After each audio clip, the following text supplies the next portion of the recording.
It's about the restoration of our republic. We want to educate, encourage, enable the power. We stand for integrity, honesty, self-reliance, self-defense, and most importantly, no compromise on our foundational principles. This is America's Voice Now. Find America's Voice Now on Facebook and at americasvoicenow.org. Here's Michael Evans. All right. Good morning, America. You're listening to America's Voice Now. My name is Michael Evans. I'm your host this morning. We're in our third segment. And in this, we are going to cover a quick look back in history to where things are in those countries that we've been involved in previous police actions. And let's make no mistake about it, by the way. They're not talking here about a limited police action.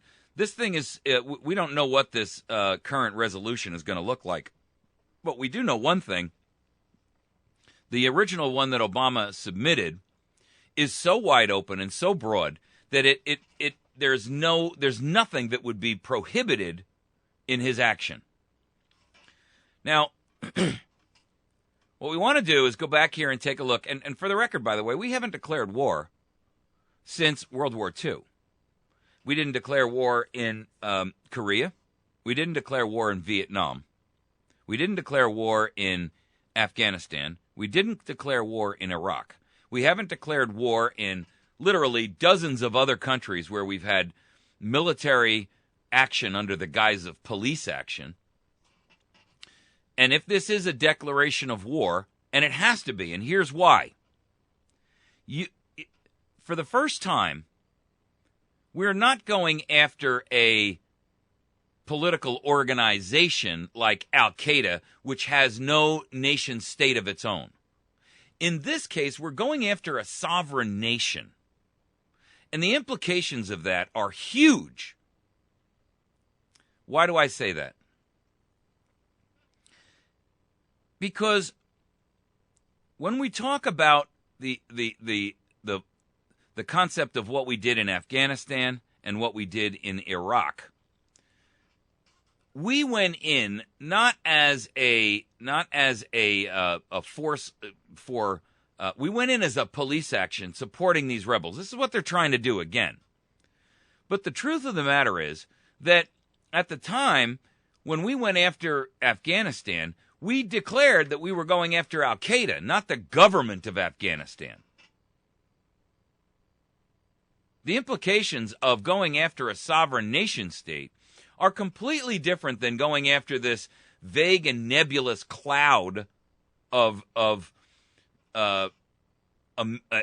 paramilitary organization like Al-Qaeda that threatens U.S. interests.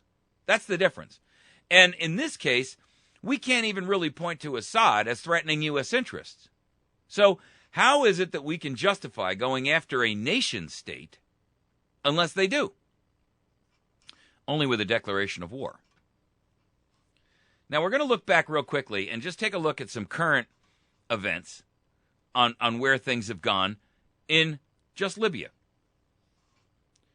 We all thought that, okay, Gaddafi got knocked out. We helped push Gaddafi out. Libya is now, under new control. And it's fallen off the radar screen in the news. What do you hear about Libya? Ever. The only thing you've heard about Libya is the concept of what happened in Benghazi. But outside of that, you hear absolutely nothing about Libya as a nation state. You hear nothing about them politically. You hear nothing about them economically. You hear nothing at all about Libya. Well, let's take a look at what actually has happened in Libya. There's an article this morning in the Independent UK. And by the way, you'll know that, I find stories on all different locations and all different media organizations. Your goal and my goal is to not just take these stories verbatim, but to take them and understand what they mean by reading between the lines, doing a critical analysis and evaluation of them. And we use different media outlets and tools to try to delve into what is the real truth here. That is our job. Our job is to seek truth all the time, not the propaganda we're fed and just blindly accept that. Our job is to find it, taste it, ruminate on it, and determine exactly what's in it and whether or not it's dangerous to us. I got to tell you that in a large percentage of what's going on in the media industry today, you must look outside the United States Ministry of Propaganda to find the truth, or at least an alternate facet or an element of pieces of the truth. And only then, when you have gathered significant levels of information from various sources, can you sit down and take a look at that and determine what you actually conceive to be the truth. Only when you have enough information to actually make an informed opinion can you make a real true determination as to what your opinion should be. If you accept the opinion that you're given by others, then recognize that you are not formulating your own opinion. You are merely parroting the opinion of someone else. So it's important that we evaluate and understand the depth of where things are so that you have enough information to, one, go out and start seeking your own information. Don't accept what I say as 100% truth either. These are my opinions. I am nothing more than a commentator. But I at least take a look at a lot of the different information so that I can create and form an unbiased opinion. I don't want my opinion, which I then, proselytize, if you will, to you, to affect your opinion other than to help you find critical truths. I don't expect you to adopt mine and parrot it either. And if I'm wrong, I expect you to let me know I'm wrong. If you think I'm wrong, then by all means, let's have that discussion.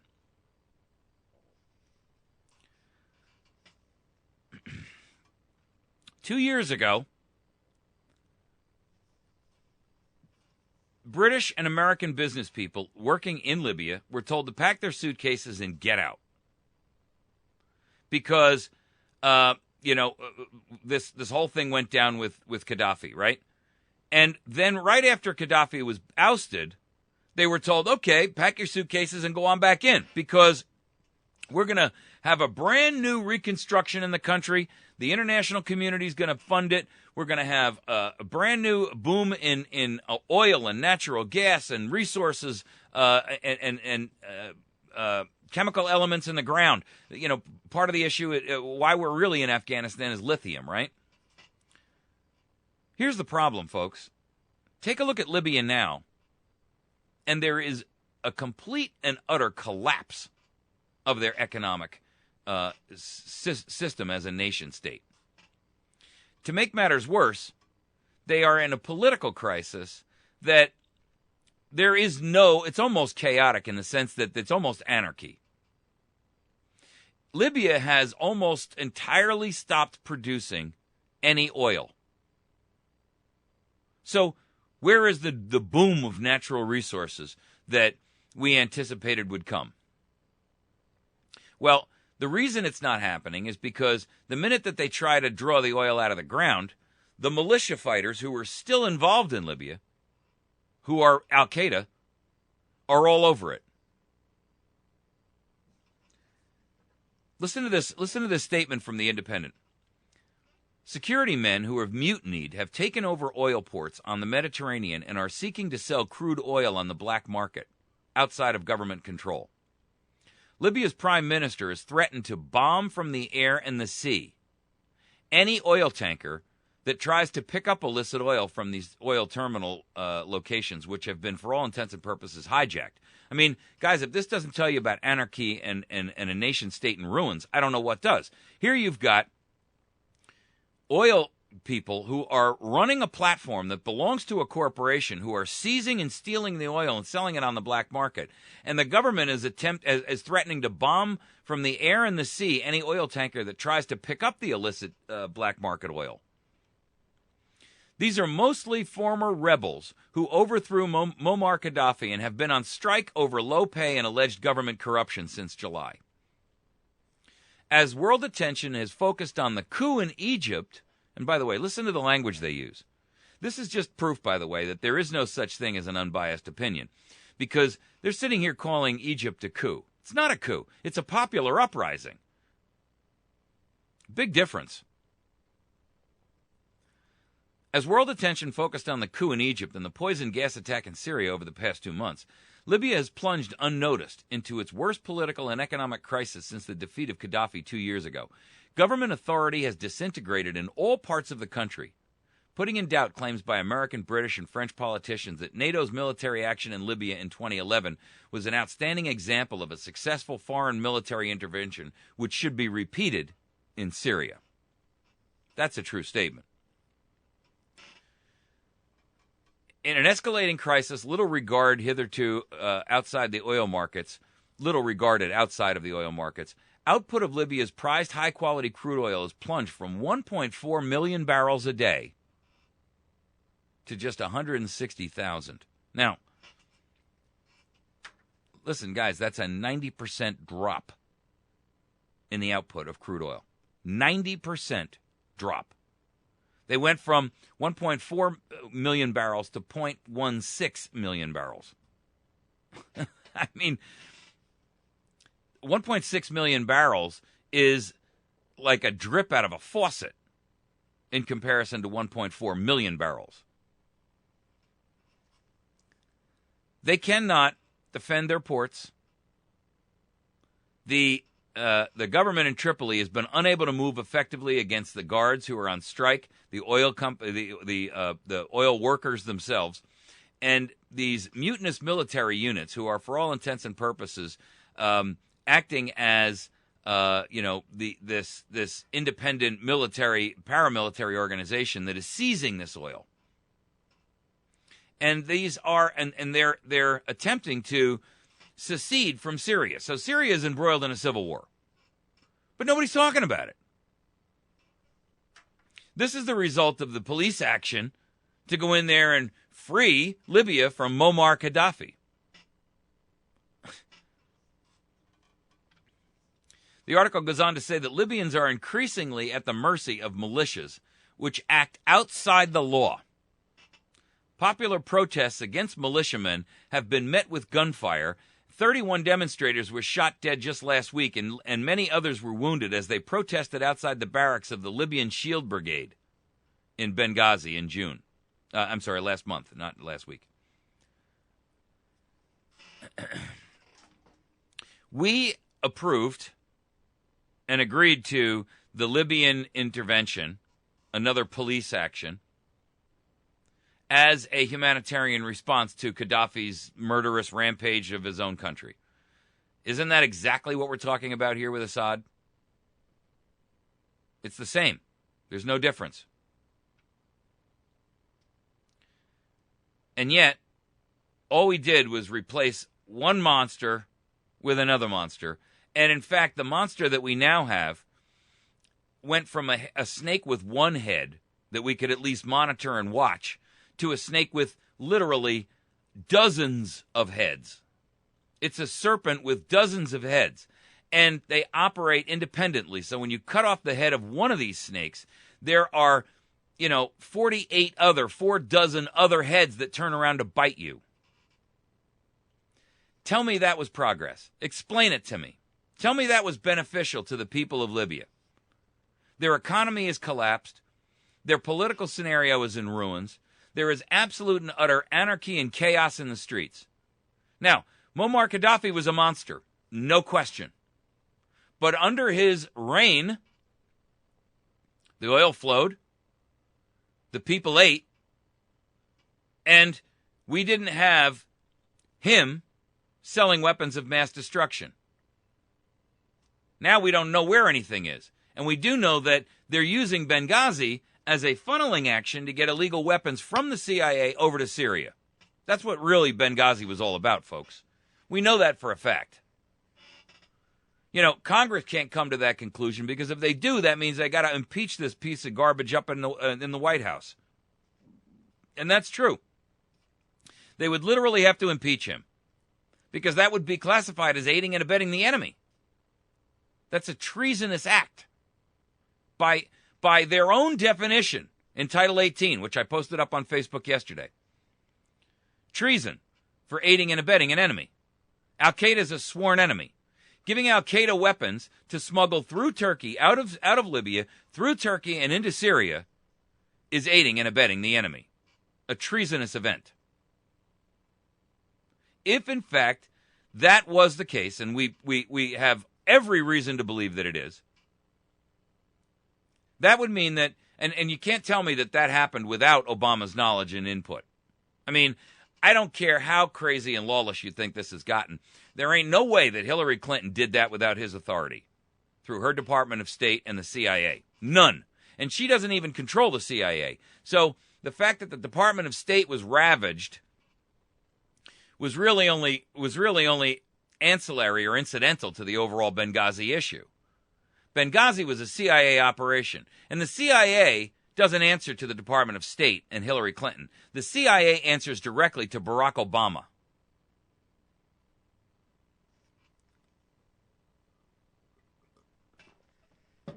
Sorry. Okay. So, if what we're seeking is relief on an international basis for the poor people in Syria, why is it that every other scenario that we've stepped into, including Vietnam, including Afghanistan, including Iraq, including North Korea, has ended in the defeat of the United States and the ultimate handing over the nation to rebels?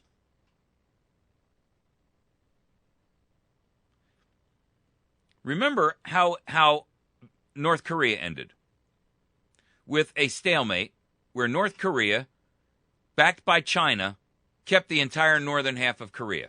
And look at them now. I mean, the people are starving in the streets. Incidentally, we protect a border that runs the entire gamut and the entire width of the peninsula of Korea. And that border is so tight that it makes a gnat's rear end look like the Holland Tunnel. Nobody gets through that border. And isn't it interesting that while we can do that in a foreign nation, we can't secure our own southern border? Just a quick aside. I mean, I'm just saying. So, in Korea, we agreed on an armistice, which is still, by the way, an open hot war. All we did was agree to a ceasefire. There's no peace settlement. There's no treaty. There's nothing more than a ceasefire, and it's in effect today, and could be pulled out of effect any time that that North Korea decides that they want to end it. In Vietnam, we went in under the pretext, and which we now know historically that we've gotten the absolute empirical truth about Vietnam, which was that the Gulf of Tonkin incident was an entire false flag operation, never occurred, just like we did to get into World War I and World War II at Lusitania and Pearl Harbor in World War II. We realized that Vietnam we entered under false pretenses, orchestrated by our own government to entice the American people to say, rah, rah, rah, go, go, go. And now look at Vietnam. In the end, we actually had to withdraw from Vietnam and agree that we had lost. It's in communist-controlled hands today. That's a loss, folks, any way you want to look at it. Now, are they more open to commerce and capitalism than they've been in the past? Of course. But make no mistake about it. After we left Vietnam, the purge that went down was unbelievable.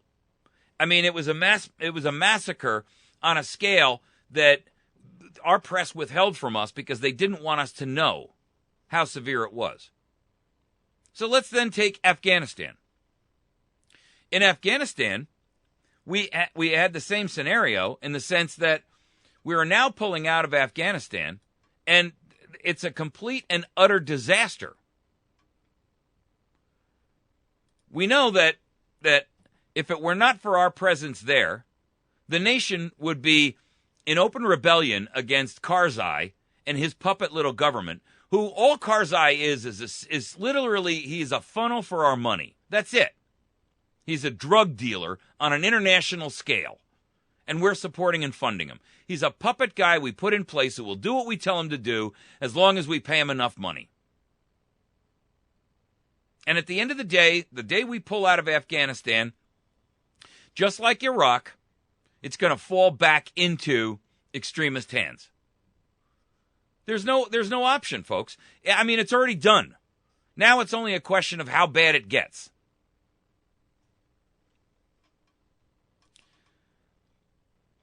Where we stand right now with the issue of Syria is what we're looking at is Congress signing off to allow Obama to save face and for them to pay their dues and pay their debt to their financial and political masters. That's what it's about. Nothing else matters. Everything else is a bunch of nonsense. Everything else is a misinformation, disinformation campaign. Everything else. Every excuse that they're going to give you for our entrance into there is an absolute lie and an excuse to mislead you into thinking that, I mean, there's a headline out there this morning on Drudge Report. It just popped up. Obama is coming out and saying, I didn't set a red line on Syria. Excuse me? The word red line came out of your mouth. He says, first of all, I didn't set a red line. The world set a red line. The world set a red line when governments representing 98% of the world's population said the use of chemical weapons are inaudible and passed a treaty forbidding their use. Even when countries are engaged in war, Congress set a red line that when it ratified that treaty. Congress set a red line when it indicated that in a piece of legislation entitled the Syria Accountability Act that some of the... Let me tell you something. Again, I'm going to point out what I just said earlier. Remember this. Syria is not a party to the treaty. So therefore, you have no right to impose a treaty on Syria that they're not a party to. That would be no different than the United Nations saying we're imposing a small arms treaty on the United States of America that you didn't agree to. No different at all.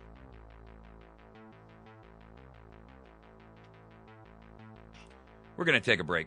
When we return, we're going to play this interview with Michael Schuer because it's very telling. He's got some really interesting arguments to weigh in on here, and I think I want you to hear what he has to say. It's a fairly long interview. It's going to take up most of our fourth and final segment, but I think it's very, very important for you to listen to, and it'll give us a chance to break in between and comment on it as we go.